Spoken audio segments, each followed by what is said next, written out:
အမှန်တော့ဘဘဘိုးချုပ်မှုကြီးယာယီတမတာကြီးဦးမင်းအောင်လှိုင်ဟာအခုအချိန်ထိပင်စင်မယူသေးပဲတိုင်းပြည်တာဝန်များကိုမစုံမနစ်ထမ်းဆောင်နေနိုင်တာကြောင့်တိုင်းပြည်ရဲ့ကုန်စည်နှုန်းများတက်ပြီးရင်တက်ရင်တက်နေတာလျှက်စစ်မီးတွေ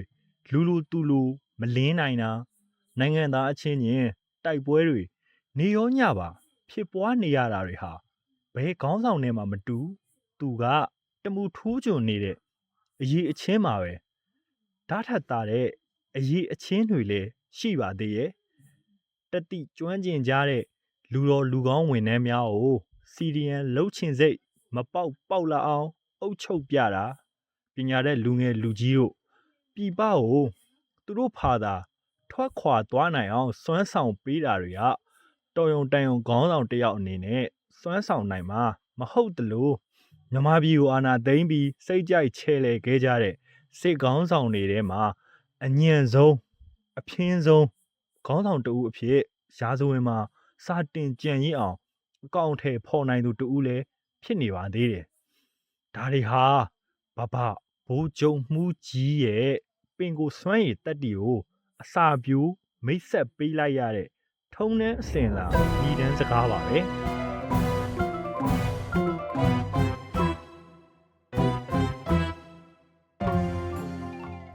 အားလုံးသိကြတဲ့အတိုင်း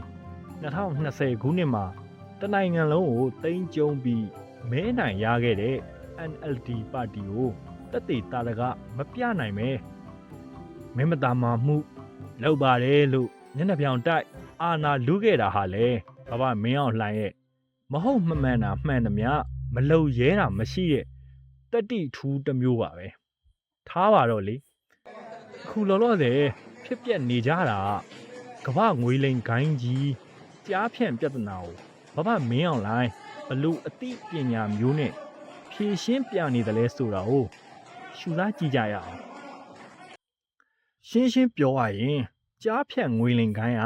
မြန်မာပြည်မှာဘဘမင်းအောင်လှိုင်အာနာလူခဲ့တဲ့9နှစ်တာအတွင်းစင်သွားလန်းဖြစ်ဆိုတဲ့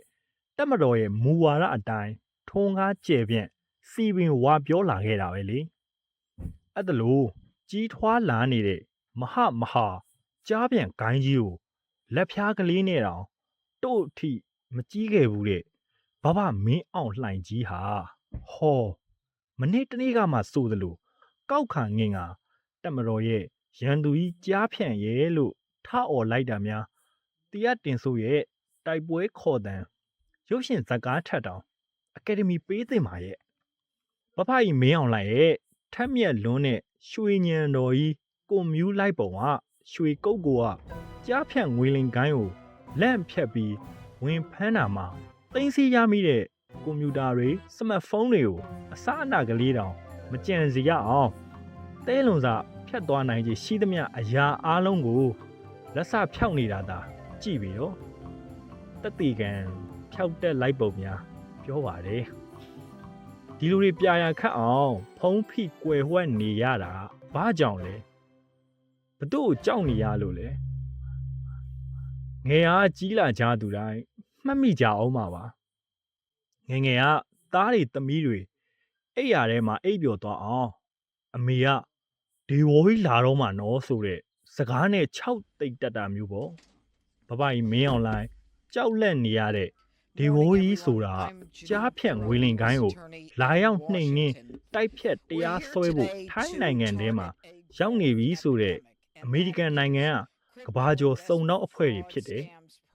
အဲ့ဒီကဘာကျော်စုံနောက်အဖွဲ့တွေကဘဘမင်းအောင်လှိုင်တို့အကာအကွယ်ပေးပြီးစက်ကြီးယူနေကြတဲ့မြန်မာပြည်ပိုင်နယ်ထဲကကြားဖြန့်ဌာနချုပ်တွေစီကိုလာရောက်စစ်ဆေးမယ်ဆိုရင်မြန်မာပြည်မှာကြားဖြန့်ဆိုတာကြားတော်မကြားဘူးပါဘူးဆိုပြီးဘူးတလုံးဆောင်အိုအောင်မစင်းရဲဆိုတဲ့စောင်းပုံးနဲ့အညီဖင်ပိတ်ညင်းပြဖို့ကြိုတင်ကြံစီနေကြတာလေဘလောက်များညံရီထက်မြက်တယ်လဲဆိုတာတွက်တာကြီးဘဘမင်းအောင်လှိုင်နဲ့သူ့တပည့် BGF ခေါင်းဆောင်ဆရာကြီးတွေအပါအဝင်ဒေါ်လာမလူငါမယူတီတကူတဲ့ဟေးဆိုတဲ့တရားဘာဝနာကိုစီးဖြန်းအားထုတ်နေတော်မူတဲ့ဆရာတော်ဖះကြီးတို့ရဲ့ ကိုယ်ွယ်ရအစ်စ်ဖြစ်တော်မူထားတဲ့ကြားဖြန့်ငွေလင်ကိုင်းဥက္ကဋ္ဌကြီးရှင်ကျဲကျန်းကိုထိုင်းနိုင်ငံအကျဉ်းထောင်ထဲမှာချုပ်ထားတော့ရတယ်ကဒေဝကြီးကဘဘကြီးမင်းအောင်လှိုင်တို့နဲ့ရိုက်စားခွင်အတွင်းရေးတွေကိုရှင်ကျဲကျန်းစီက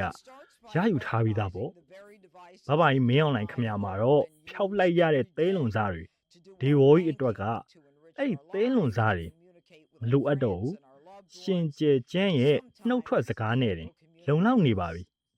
ဒါပေမဲ့ထက်မြက်လွန်းတဲ့ငြိမ်းပိုင်ရှင်ဘဘကြီးမင်းအောင်လှိုင်ရတော့အခုထိသဲလွန်စားဖြောက်နေတော့မှဆိုမှရှင်ကျဲကျန်းနဲ့ဘဘကြီးမင်းအောင်လှိုင်ရဲ့တပည့်လက်သားတွေနဲ့အပြန်အလှန်ဆက်သွယ်ထားတဲ့တယ်လီဖုန်းထဲကစကားတန်တွေကိုဒေဝကြီးကအစကနေအဆုံးထိမိကိုကြွက်လျှောက်စုံစမ်းထားပြီးကြောင်းစုံတော့အစီရင်ခံစာမှာတင်ပြထားတဲ့အဲ့ဒီအစီရင်ခံစာက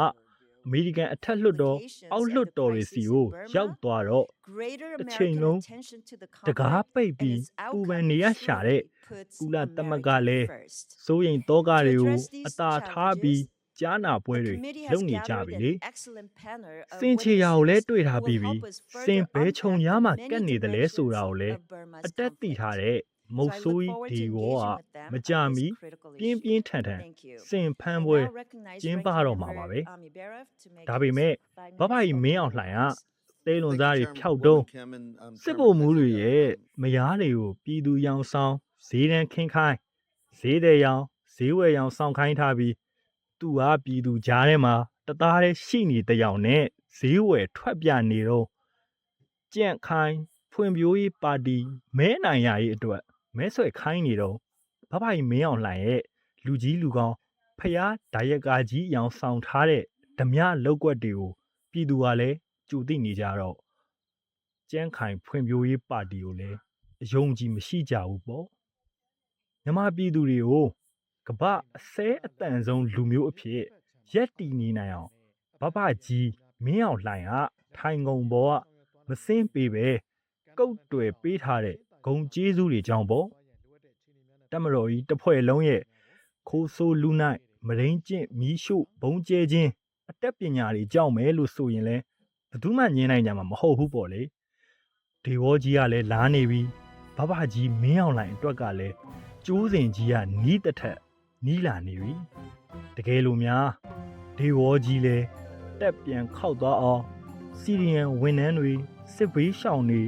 မွဲတီငက်ပြက်နေကြတဲ့မြန်မာပြည်သားတွေလည်းလူလိုသူလိုအစင်ပြေပြေနေကြရအောင်တိုင်းပြည်ကြီးကတတရရရှိနေဖို့တော့လိုအပ်လိမ့်မယ်ပေါ့လေ